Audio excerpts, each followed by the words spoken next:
This is the Final Whistle podcast from the Wrexham AFC media team. Foster steps up, hits it left-footed with power, and that is it. Wrexham get another point. That means 2 home games this week. If we win them both, we are out of the National League. We wanted to win it, but it never really felt like we were going to. Barnet with decent opposition, I thought, and also with a red card early in the second half. Well, it just wasn't. It wasn't to be. Good fighting performance by Wrexham. Barnet missed a couple of great chances in the closing moments, but Wrexham, who were frustrated massively by the performance of the referee, it's got to be said, dug in, got a point. Parkinson is now in the centre circle, having a right go at the referee. And I can understand why he's so frustrated, because there were an awful lot of decisions seemed to go in one direction rather than the other. Who's Parkinson having a go at now? He's having a go. He's having a go now. Laurie Walker, the goalkeeper, and who of course stayed down when McFadden was sent off. The Wrexham players intervene now, as the two of them argue. A security guy in dark glasses stepped in between. Parkinson's been sent off. Has he been sent off? Yeah. I thought you might be after that, to be honest. Well, Steve Parkin stepped in to take a bullet for him on Monday when Parkinson was booked, and Parkin did a tag team and stepped up and started arguing with the ref instead. And Parkinson this time went, I think he did go a bit too far, to be fair, going up to the keeper and having a pop at him with pointing a finger in his face. But the Wrexham fans will have loved it, and he's applauding them all now, and I'm sure the Wrexham fans will have enjoyed it. So you can come and summarise with us on Tuesday. Fair enough, if you want the invitation. Wow. So yeah, Parkinson being sent off means he won't be able to be in the dugout on the next match. Whether it makes a huge amount of difference, so I suppose he won't be able to go in at half time either, will he? But you can put earpieces in. Yeah, exactly. It's not dramatic. Yeah. But I think a good result today against a very, very good side with 10 men. It could have gone either way. Any outstanding performances for you, Mark? Yeah, I think the centre-backs, O'Connell, Tozer and O'Connor, were all excellent, I thought. I thought Ben Foster was as well. Yes, that save he made near the end was great, wasn't it? Yeah. And his distribution was pretty good, and he come out and punched a lot of corners against a strong physical side, so yeah. Barnes was probably the one who looked most threatening going forwards, but there wasn't much threat going forwards, really, in all honesty. Lee worked exceptionally hard. The strikers didn't get that much good service, really, in all honesty. And probably the pick of the midfielders, and probably Jones, just for his work rate and his tackling, and he kept going constantly throughout, especially with 10 men. It's handy to have a player like him when you've got 10 men, because he does so much work, doesn't he? So frustrating for McFadden. I'd like to see to see if he does make contact. I think they'll appeal for it, because I don't think it was a red card. So you need a Mike Neal. You need a Mike Neal if you're going to... Can you blame the referee if he sees a player going forward? He's got a split decision to make. He's got a split second to make a decision. If he thinks that split second that studs have hit the goalkeeper's head, then it's a red card, isn't it? That's why I think he's got a good case for an appeal, because I don't think he was a sending off offence. It wasn't intentional. He went over. He may have just caught his head. I think that's why Parkinson was so angry with the official and their goalkeeper at the end for making the meal of it. Wouldn't it be classed as reckless play though? It's right. Yeah. Oh, so look at the challenge on Cannon by their striker. Still high up on his yellow card. That was a red card offence. So the referee's been totally consistent through the whole game. Oh no, the referee has been poor, but I do sympathise with him a little bit for that decision. And we've got to remember, they're keeping 3 great saves as well. Yeah, that's true. Yeah, fair point. I actually think this is a really good result against the side away from home. It is. It's a good point. It keeps us on top of the table. With no matter what the result, county we're still top, and it's still our own hands. We need 7 points out of. Well, we need 6 points out of 9 now, don't we? So, 2 home games. 2 tough home games, but we're very dangerous at home, so hopefully we don't leave it to the last day of the season. I think it's just a sterling performance, after we went down to 10 men, for those players dug in really well, they put in a real good shift. To keep, Foster had the one real save to make where he tipped it round, apart from that, he didn't have a lot to do. No, absolutely. They missed a couple of chances and didn't work them when they should have done. But yeah, I just say generally we defended well and kept them at arm's length, most certainly. But yeah, it was. We didn't do too badly without the ball. We did pretty well with 10 men, really. A message from Mike the ref. This is useful. No radio equipment allowed if Parkinson's banned for Tuesday, but the ban will be determined by the Welsh FA. No. As it was after the final whistle, he may be charged and not necessarily given an automatic 2-match ban. Okay. So, naughty. The central thing is, Parkinson being pushed by Barnet players in the replay there. So, again. Well, fair play for Parkinson sticking up for his players, and I think I would have done as well, because I think it was a harsh red card. I thought it was harsh at the time, I've got to say, and I think I see your point, Chay, that it's a split decision.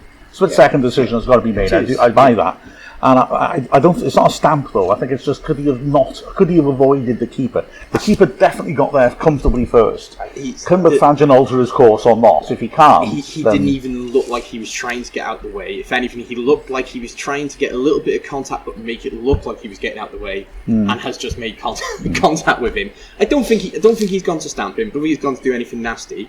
But you run towards the referee like that and you give them a decision to make, and especially considering it was towards the head and not another part of the body, the ref's just going to go, you're off. So and you've got to defend goalkeepers from being kicked in the head. It's a fairly basic point, that I think. Yeah, I think it probably was a yellow, but it's not one of those where I'm absolutely livid with the referee, unlike 90 of the other decisions he made in the game. Yeah. It could have been if he made it real detrimental effect on the game, or when he lost the game. It could have been a huge turning point in the game. We certainly defended a lot more as a result of it. I think we'd have broken them down eventually if we'd have had 11 men. To be honest, the way that was going, you couldn't even really tell which team had.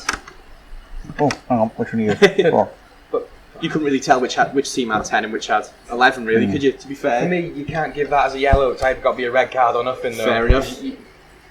It's dangerous play, isn't it? By the letter of the law, it's either the goalkeeper is simulating, or it's a red card. It's as simple as that. I suppose it's. Yeah, well, that's one for Mike the ref to have a discussion about. I don't know enough about. You can't simulate a stamping. You can't say, it's an accidental stamp to the head. Well, but it's still dangerous play, isn't it? You could say he's being careless in not avoiding contact, but not intentionally actually being reckless. Yeah, if you will. But would it still be dangerous? But you could, I agree. I see your point totally. You could argue that making contact with somebody's head is, by definition, reckless. Yeah. Couldn't you? Yeah. I can see two sides to this, if I'm honest with you. I'm not sure what I make of it, which ultimately means we can't crucify the ref over it. Yeah, and I'm not going to crucify McFadden either, because it, a bit of blood rush to the head. Things like that happen to everyone on a football pitch from time to time. It is what it is, but the most important part is that we didn't lose today. We've got a really good point away from home against a side who are going to be very, very tricky in the playoffs, and it puts us in a cracking position for the next 2 home games. And if we win, then it's us out the National League. Water under the bridge. Yeah, exactly. And Notts County are playing Woking today, which is a very, very tough game. They're under a lot of pressure, so it's a good result in my eyes. They lose, we could win on Tuesday. That could be it. You still haven't got a microphone, Neil. We can hear you, but nobody else can. You see, I don't know how much. I teach him, but he won't listen. To be fair, all my life's like that. They don't have microphones in Whitchurch. No, that's absolutely right. Yeah. We'll give him a Coke can with a bit of string come out the end, and he'll be okay. Well, Joe did say on Ask Wrexham, I'm not going to blink for the rest of the game. Maybe it'll be good luck. So Joe, never blink on Saturdays again, because we did manage to cling on Tuesday as well, mate. If you don't mind, that'd be nice. Just to go back quickly to the red card and the idea of the appeal. Just to say quickly that I heard you mention Dave Artell. And Dave Artell, of course, in the playoffs is seen as the classic example of the Welsh FA helping us out, where he gets sent off last game of the season for nearly kicking a Mansfield player over the stand. And then he scored a goal, didn't he? Well, we appealed against the red card, won the appeal, and then he scores a goal in the first leg of it as well, and kicks the flag and gets himself a yellow card for damaging the equipment. So, quite obscure one to get. I like that. That was a bit of an iconic moment. That was, it certainly was. Brilliant, yeah. But I mean, the thing is, if I remember correctly with that, and I remember talking to Gary and Parry about these sort of things, He says sometimes you can win appeals that you don't think you're going to win because it depends what the referee writes down. Right. Okay. So Mighty Ref obviously would know this much better than I do. But he was saying that the referee made a comment along the lines of Tozer was deliberately trying to hurt the opponent. When it was clear. I mean, it was a loose ball in midfield. Tozer genuinely went to try and whomp the ball as far away as possible. The Mansfield player got there first, and Artel, a big lump. Fair play to him. Yeah, a big strong fella. Launched himself at it. The ball's gone now, and he just kicked the Mansfield player really hard. He was trying to play the ball, but he hit him really hard. I see that as a red. But he didn't say he was out of control and unintentionally hurt him, which, fair enough. It's a red. He said it was a deliberate attempt to hurt him. And the way he wrote it meant Wrexham could turn it back and say, well, no, it's not what the referee described. And the way it was explained to me was essentially in an appeal, they'll compare what they see to what the referee said. Right, so you can sometimes get it that way. I absolutely love bureaucracy. It's wonderful things like that. Absolutely. What bit of red tape. What was Mike the ref's opinion on the red card? I'd really like to know what he would give if he was actually the referee. He said he'll review it when he gets home. Cool. He's not been able to watch the second half. He's just been able to listen to our wisdom. He's out trying to improve the standard of refs in England because he's assessing today. The other thing of it is that Luke Summerfield as well at Sutton got sent off, and I'm pretty sure we won that appeal. And I think it was that one, not Tozer, that was on the wording of the ref, because it was a red card. He went off the ball and played the man, but the way the ref wrote it up was completely. He was describing something totally different from what you'd see. And so even though I think it was a red, that what their job is to determine the referee had the correct reason for sending off, and if you don't agree, then you win the appeal, I suppose. That's what I was told anyway. This ref might not be able to spell all the world's words correctly. Yes, so we might have a good chance here. He's like Charlie Day in Always Sunny, isn't it? There'll be symbols and symbols. It's just written with crayon. Bad boy, hurt there be. I think that'll be his match report. And then underneath, orange like. Because that's he likes orange. Yeah. But I've got to say a good result today. I'm quite happy. Well, it's certainly it's left us. The replay's just coming on that. Then it's the way he's left his foot in there. I don't think he's gone for him. But if you're looking from the ref's angle, with players in the way, yeah. In all fairness, if you look. I agree with you, Mark. I'm just saying, like, from where the ref is, he's seen the foot swing in, which it looks like. Yeah. And it looks like he's boosted him in the head, doesn't it? I don't want to give too much credit to this referee either after that performance today, but fair point. He's put himself in Neil's talking. I can't do it now. Mind anyone else. I'll talk to Neil. He's still going. There you go. Fair play to him.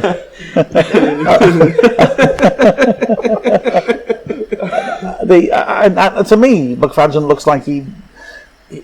Right. What I thought looked bad for him is that the keeper seemed to get there comfortably ahead of him, and therefore maybe there's enough time for evasive action to be taken. However, I would also say, looking at it then, it looked a bit less like that. It looked a bit like he sort of seemed to try and slow his foot down, realising he was going to make contact. He didn't look. He got there sooner than I thought the keeper would. I don't know. The strange tread after it, which does it for me. He sort of like swings his foot back as he's past the goalkeeper. I think he's trying to slow down his foot because he doesn't want to hit him hard. Yeah, I think we might get that on appeal. But I think, in fairness to the ref, in real time, you can sort of see where he's given that decision. Yeah. I don't think. I genuinely can't complain about the ref about that one. I thought he was really inconsistent throughout the match, and Barnet benefited from it. But I think the high foot one is a yellow as well for me, rather than the red, the one that by the Barnet player. But that one there, if I can't make my mind up, I'm not entitled to complain about the referee. That's all I'm thinking about it. I can't make my mind up about it. I'm really gutted for McFadden as well, because he's not really had the chance to play since Mendy's been signed, really, and this was his opportunity to stake his claim for the rest of the season, and now he's not going to be able to play. And now with Mendy allegedly being injured, who do we play in that position for the rest of the season? Jordan Davis, step up. Is Bryce Susanna fit? Oh, that's true. Yeah, he's fit. Jordan Davis, or do you switch Barnet to the left-hand side or Ford to the left-hand side, depending on who's got the better left foot out of the two of them? Well, we'll see on Tuesday. Hey, should we do a commentary on that? Yes. Sounds like a plan. Who was man of the match? Did we pick a man of the match? I'd go for O'Connell personally. I think maybe. I'd go O'Connell or Tozer. Yeah. I think the centre backs were good. Neil, he's given the thumb up. He's maybe point. He's giving a couple of fingers up there as well. Sign language now, Neil, isn't he? And so, as the Wrexham player team dissolve into civil war. Sorry, I'm trying to think of film ideas. It's already a film. Wrexham players Civil War. Captain America: Civil War, but. I think we can have the low budget sequel, Wrexham Players Civil War. So I'll reckon you're Iron Man. Oh yeah. And I've got metal pants on right now. Neil can be captain. Captain Whitchurch. He's not smiling, Jay. He's not smiling. Just a moment. Captain Whitchurch. The special frying pan versus Captain Whitchurch. Frying pan. I am Iron Man. I made my undies from a frying pan. Nice one. Captain Whitchurch. His special power is to be heard when there's no mic. Oh, he does not look happy. He does not look happy at all. Oh, we're in trouble here. Like when you didn't, I know I'm not on mic, Mark. Yeah. say stuff. No, you got to say it. You were shouting out loud when you didn't have the mic first before, so people could hear you. But I thought, he has got a point. Shots fired there. I reckon. Oh. Get you What? So it's that way, is it? One of you in a Rex the Dragon suit, one of you in a Rockin' Robin suit, seeing as we know it's an American. Can I go the Rockin' Robin one, please? Yeah. And both of you start in one goal either side of the pitch, and you have to run in the middle at the race course. And then Neil will have to wait for me. Ruby's on the edge of my area. Well, Neil, that's it. You're going on my naughty list. Not naughty list, what was it? Father Times. No, furlong. Just the list. Oh, we should go, shouldn't we? Yeah. I've sang my Iron Man song, I'm happy now. So who are you two then? We can be Hulk and Thor because they're not in that film. Yeah. Fair enough. I'll be the Incredible Sulk. Hey. Chay can be the number 4. Alright, with all your sort of interior decorating skills, you could be the Black Window. Hey. When you painted and got a bit. Oh, hell. I've called it in. Right, that's enough for me now. It's enough for me as well. Good night, everybody. We've got a point. It's all in our hands. Big 2 games coming up. Let's hope that we're all right. With the final score of Wrexham away, Barnet 1, Wrexham 1. 0-0. Oh yeah, 0-0. Barnet. No. I've never done this before. Okay. The final score of Barnet 0, Wrexham 0. We are Mark Griffiths, Chay Long, Neil Williams, and Bill Long. As the argument seems to continue in the background. Yikes! It's worrying out, Bill. Well, yeah. Goodbye, everybody. This is the Final Whistle podcast from the Wrexham AFC media team.